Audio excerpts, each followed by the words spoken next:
You're listening to the Rewilding Earth podcast.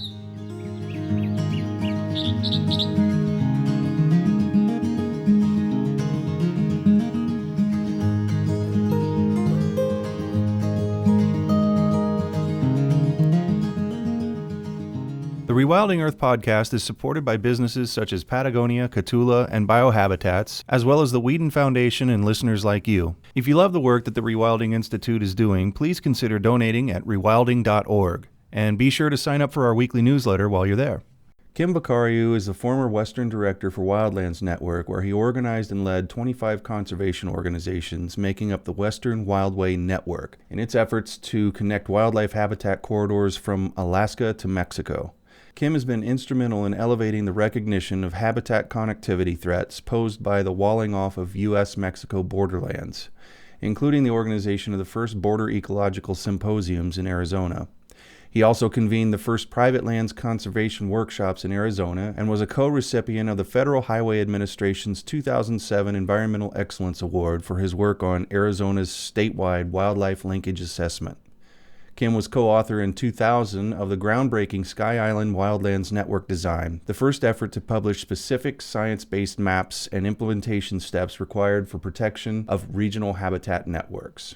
Today I talked with Kim about his recent article entitled "To Win, Conservationists Must Change Their Message," which dives into the pitfalls of the conservation community's current messaging and his proposed solutions to win the hearts and minds of a much broader global audience. Well, first of all, I want to compliment all my colleagues in the conservation movement who are involved in communications, because despite the fact that to a minimum and the money is minimum, these people have great hearts, and I am in no way criticizing anything that they're thinking about or doing. But however, there comes a time, like right now, when we really have to consider making a paradigm shift in the way we generate our messaging. Some folks might say that I'm intimating that we have failed at messaging in the past, and we certainly have not failed 100% because of all the, there are quite a few advancements that have occurred, but it's just not on a large enough scale. And I find that we, in the past, at least my experience, has shown that we're really reaching people who are relatively easy to convince to come onto our side. And we've got a nice big tent, but I think the flaps are closed. And we've got to unzip the flaps and get out of that tent if we're going to make any progress in this. It's a really noisy world outside that tent. It's really nice and cozy inside that tent. It's warm. Everybody can hear each other. Everybody's on the same page to begin with. I think it's just scary to open those flaps. Like, where do you even begin? Well, that's a good question, and it is scary. But that's something that we're just going to have to deal with and step out into the real world. And essentially, my argument is based on what I call the human condition. And in the past, only rarely has that term come up in our messaging discussions. And it's time for us to start thinking like the big major commercial operations out there that use really highly talented advertising agencies to promote their issues. And where I'm going with that is that, well, first of all, human condition is kind of a broad term, but essentially that means a collection of the volatile situations of life that blend together to dictate how people feel and act. And we really have not looked at that particular aspect of messaging in the past, whereas all our opponents and all our detractors have already mastered that. They have, and of course, the reason they've been able to master it is because they have huge amounts of money to spend on advertising. What we really need to do is to start thinking about how we can sort of mimic how the professional commercial world approaches messaging. This isn't the first time it's come up. Certainly, it's not the first time you've brought it up. What are the roadblocks to that What has prevented us from getting there? It goes back to being inside the tent. In the past, we've had tremendous help from marketers and advertising people who are totally within our tent with us. They actually offer pro bono services to us. They claim to understand exactly what's going on within our movement. But the end result of all that, and it's happened multiple times over the years. I mean, I can't tell you how many meetings I've sat in on where we've tried to determine the best possible messaging, and often sitting at the same table are really highly qualified advertising people. But the proof is in the pudding, and nothing has really come of that as far as a major movement that reaches outside of where we are as conservationists and tries to reach what I call the non-conservation voting public. And essentially, those are people that don't even think to ask any questions about the environment or how it might affect them of these politicians that are running. And I think that's part of the basic problem that we have is we have not given that particular audience anything to really make them stop and say, oh, I think I might get that. And that's what, it's a huge challenge to figure out that. And I've got some ideas about how we might try to approach that. And the first step that I would recommend would be to create a conservation-wide coalition of our own in the tent group to simply start discussing this issue of paradigm shift in messaging. And once we're able to do that, let's say that we were able to get 20 or 30 different conservation organizations that have national footprints to sort of join this messaging coalition to figure out what to do. And then the next step would be to find out how to pitch our issue to the top advertising agencies. It's not going to cost anything to pitch a project and try to get a cost estimate from someone who, for example, an advertising agency that has created the Love Subaru campaign. Or what I like to use as an example is, I think last year, almost every single day, you could see on television an ad campaign generated by the American Petroleum Institute. Nowhere in the ad does it say American Petroleum Institute, and the content of the ad is a series of suggestions that without oil, we all are going to suffer drastically. And the whole purpose of the campaign was to encourage people to promote drilling in the Alaska National Wildlife Refuge. And if you were to watch those ads, you can see that they're using exactly what I'm promoting here, and that is recognition of the human condition that currently is it's in a very bad situation. People are, especially now, since there's this new crisis that we're faced with, but even before that, people were not obviously paying attention to any type of connection that their lives might have with, a healthy environment. And so these ads from the American Petroleum Institute basically just said, you can't make it without the wonderful advancements provided. And even the word oil was very rarely mentioned. So when you were done watching the ad, you subliminally have just been sort of scheduled to like oil production. So one of the things that this conservation-wide coalition for messaging, if created, could do, first of all, would be to figure out a pitch to advertising agencies that would get them to think about it and give us cost estimate, realistic commercial cost estimates of a long-term campaign. In fact, this could even be in the form of a contest amongst huge advertising agencies. The winner of that contest, their cost estimate would be the one that we would try to run with. Yeah, Conservation Messaging Coalition.org, possibly.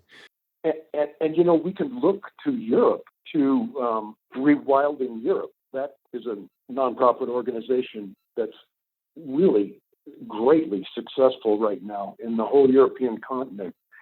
We can look at how they have generated funding to maybe help us down the path. It is a very good example. They are slick. And from what you've described, I can't think of anybody better that we could give an example than they, doing basically everything that you've just described.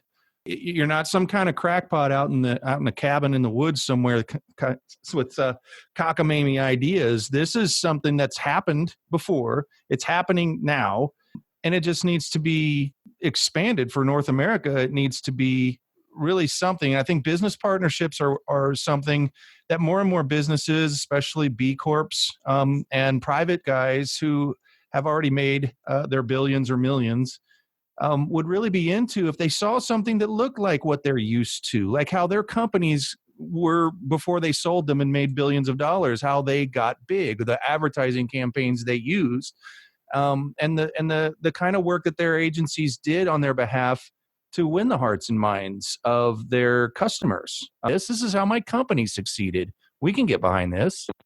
Exactly. We have to embrace the commercial world, which has been a very difficult thing for us to do in the past. We've made some progress in that area for sure. And I'm not saying that we are totally failing in that regard, but that is the paradigm shift, and it is to reach out and embrace people who, for their livings, design advertising campaigns that are outside the box. And there's a number of major advertising agencies out there who would, I think, really love to take this challenge on. And what we would expect from that would be messaging that we would completely not recognize in any way. And essentially, these messages can't use the standard phraseology that we conservationists have used for decades. Save the planet.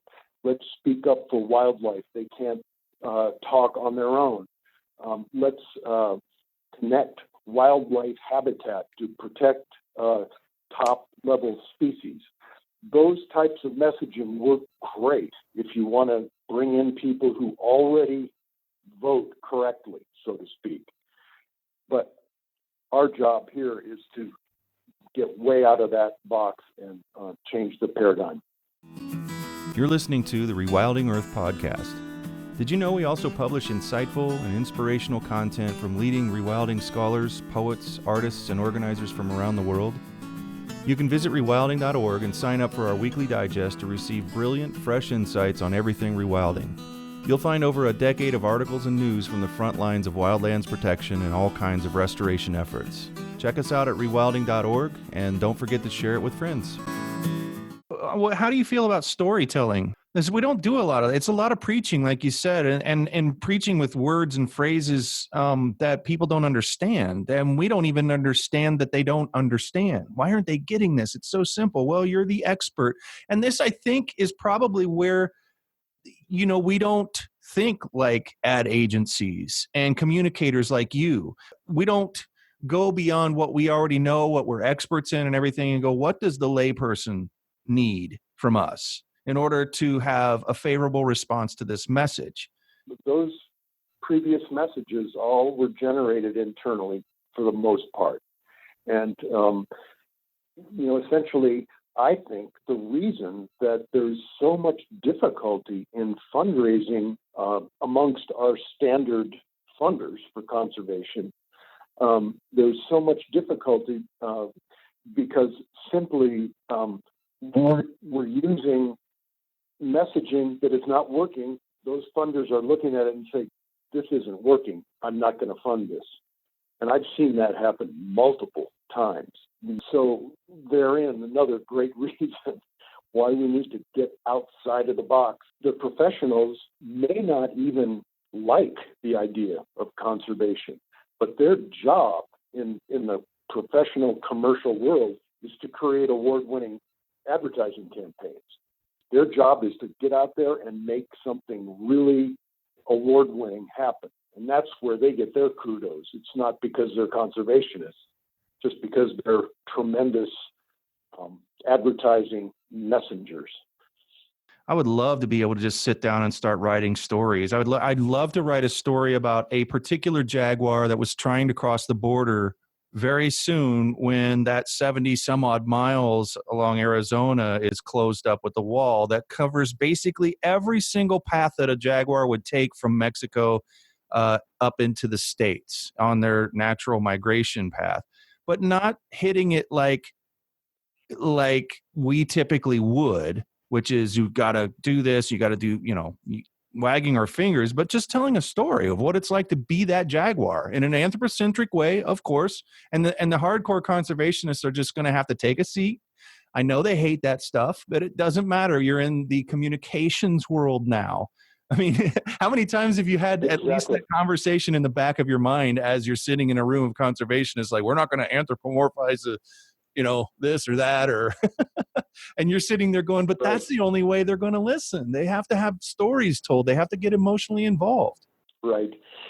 Well, this is where it gets really tricky, because I think what we need to do is try to picture ourselves in the position of somebody who, for example, in the political world, might be a fence sitter between Democrats and Republicans. Maybe they could go one way or the other.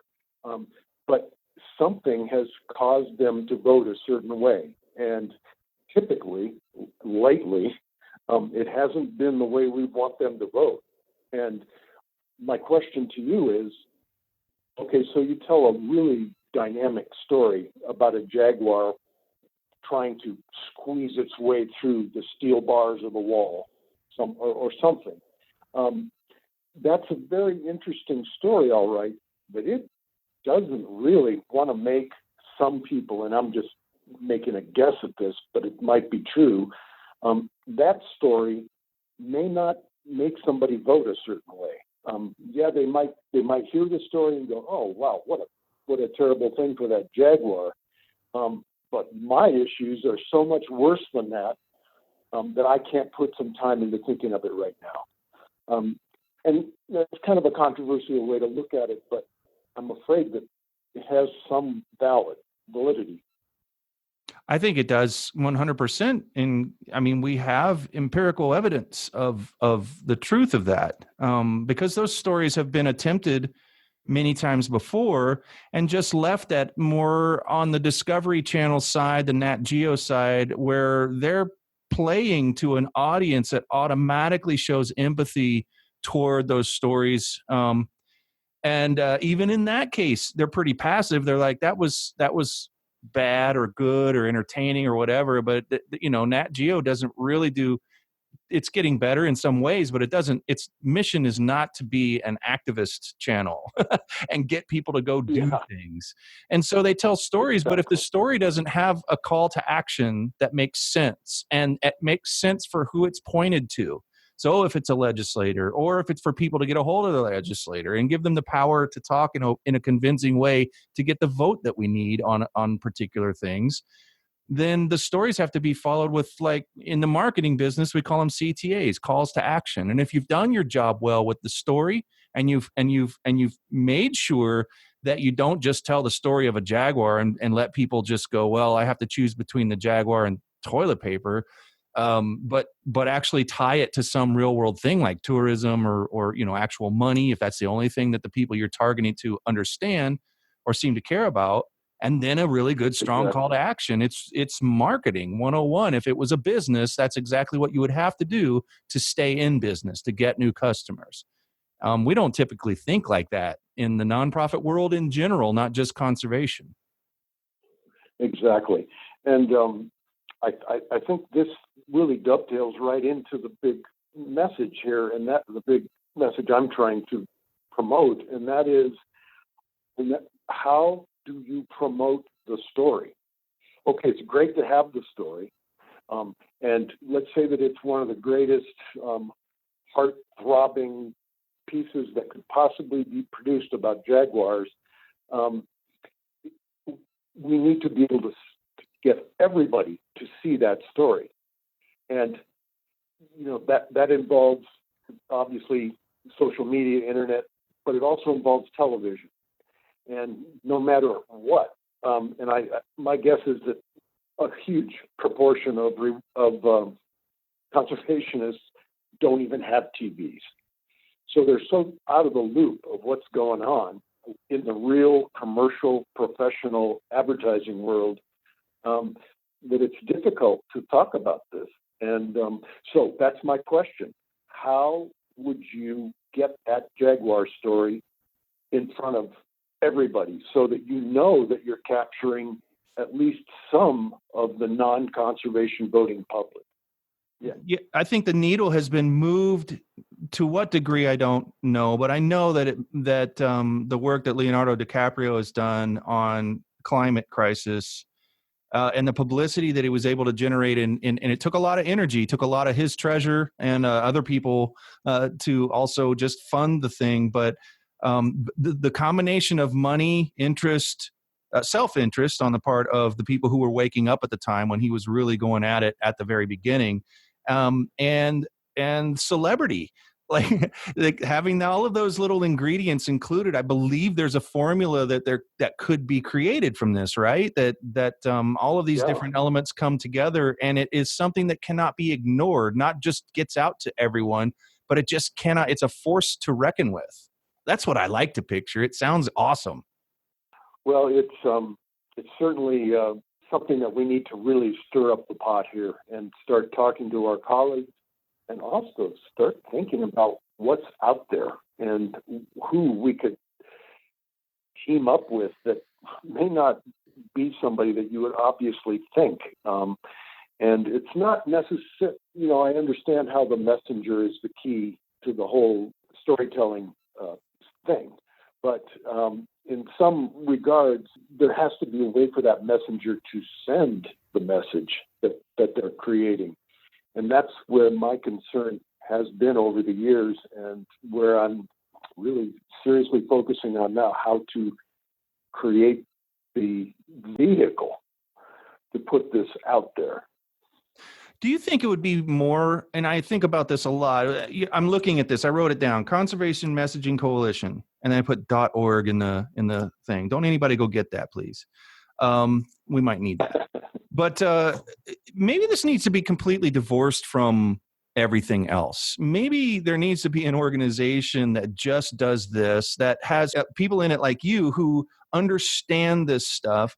And we get out of the boardrooms and the planning sessions that have the conservation biologists and activists and organizers and people like that in it, and get completely away from that. And just become the trusted organization that understands what needs to be done, so that you guys people like you can do your job, do the work that needs to be done. Well, you've hit something there that's really important. And the name of this coalition would not have the word conservation in it anywhere. And in fact, maybe we could use the tactics that our enemies use, create these weird names for things that are the opposite of what you're trying to do. I think you know what I mean. Yeah. So in other words, maybe the name of this .org could be Coalition for Human Messaging, or Coalition for Survival, or something like that, that it totally divorces itself from the conservation world. Probably. I mean, it's almost like in a political world, a super PAC. I don't know what exactly rewilding is doing today. We're not allowed to talk to each other, and that's a good thing. And we set it up like that on purpose. We weren't forced to. We did it on purpose because we need to be out here actually thinking 1,000% about just proper communication with people to get the outcome, the desired outcome that we need. That's all those guys think about. They really, they're not like the passion that they may have or may not have is nothing like our passion. And I think maybe sometimes it's our passion that gets in our way of actually getting this stuff done. We can talk about this all we want internally. And I have, the paper that I published on Medium, by the way, which you can see by going to medium.com and then typing in "to win, conservationists must change their messaging." And you can read that on Medium. But within that paper are the things that I really have tried to promote here on this conversation. But it's a question of getting that information to these wealthy potential donors. And I have sent that paper to Steyer, Buffett, Bloomberg, and a couple of other ones with attached descriptions of why I'm sending it to them. And I've had no response of any kind. Of course, it's a campaign season, et cetera, so I suppose there's that type of thing. But I don't think these guys are being reached in a way that they care about or that gets their attention. Exactly. So basically, what I'm bringing this up for is because my pitch didn't work, and it's a pitch that I've got like 20 years experience trying to develop pitches. And so if I'm not able to do this, that means that we got to go way outside the tent, craft these messages that we're not thinking about. In marketing, you've always got a couple of messages to craft, and a lot of people are like, "No, we just got to get our messaging down for our consumers, direct to consumers, or if it's B2B to the businesses that we're trying to attract." And I'm like, "No, you actually have to craft two marketing campaigns in one. One has to go to the people like you just went to, and had it fall on deaf ears because." You worked so hard, and this is the hard part for everybody. You worked so hard to get that paper together that's on Medium and can be clicked on the link below this podcast to read Kim's paper. You work so hard on that, you feel like you're done. And we all do. Like when we get our products done as businesses and we're ready to go to market, we feel like we're done because we worked our butts off and we crawled over the finish line, getting everything ready to go product side. And then a new, completely equally hard battle lies ahead in the marketing of that. Or nobody's even going to see the product come to light. Nobody's even going to know it exists. And often people find themselves in a situation where they just crawled across that line, completely exhausted, not knowing how in the world they're ever going to start a brand new project that's just as big as the one they just finished when they're so worn out and they feel like they're done. And it's hard, man. It's really hard. It seems like a central coalition like you're proposing is the only kind of thing that's really built, like trying to put this on the backs of organizations, or like when you were at the Wildlands Project, and as part of the Wildlands Project and all the other things that you had to do, you also had to be all of this. And it's really just not fair to ask anybody or an organization or a small group of people to be in that position and go out and win this huge victory, but we only have this many tools for you. And we're also going to restrict you because we want to make sure the messaging doesn't sound bad to our ears, which are irrelevant. We don't care about our ears. It's not the hearts and minds of us that we're trying to capture, right? We're currently in the throes of this incredibly bad COVID-19 pandemic. And without saying a word, conservationists actually have an inroad because of this horrible, terrible thing that's happening.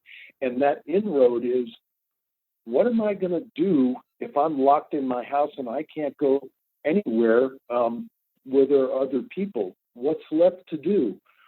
Bingo. Go out into the woods. Go hiking.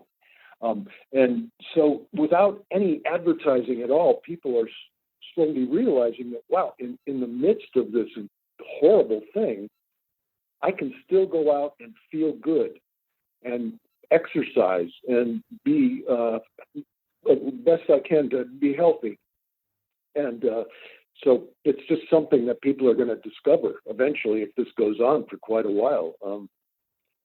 Just to continue talking about this idea for creating a coalition of conservation organizations that could then stand as one in talking to advertising agencies, simply to get them to give us a price on what it would cost to run ads every single day for a year on all kinds of TV media and everywhere else.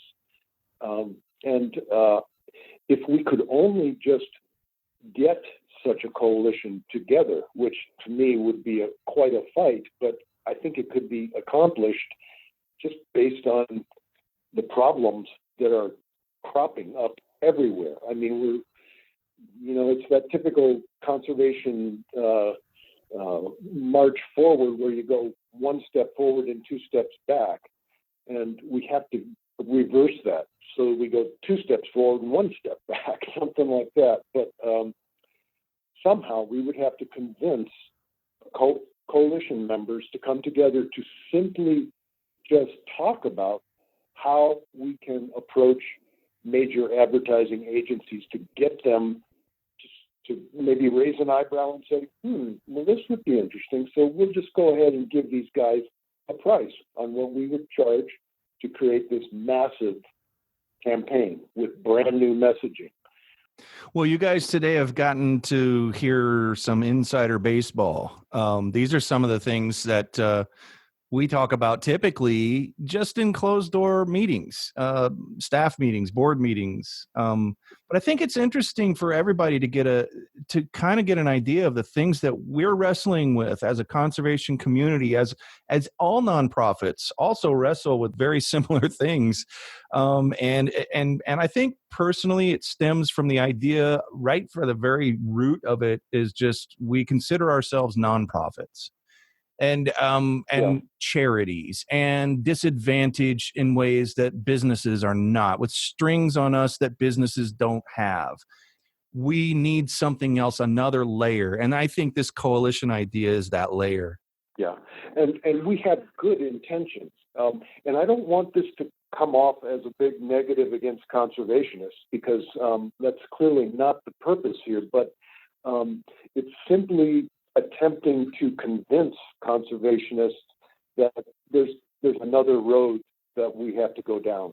And we really don't even know what that road is, and that's why we need to reach out to people who do this for a living. Their whole challenge in life is coming up with something weird and unique that is going to sell a product. And that's exactly the road we got to go down.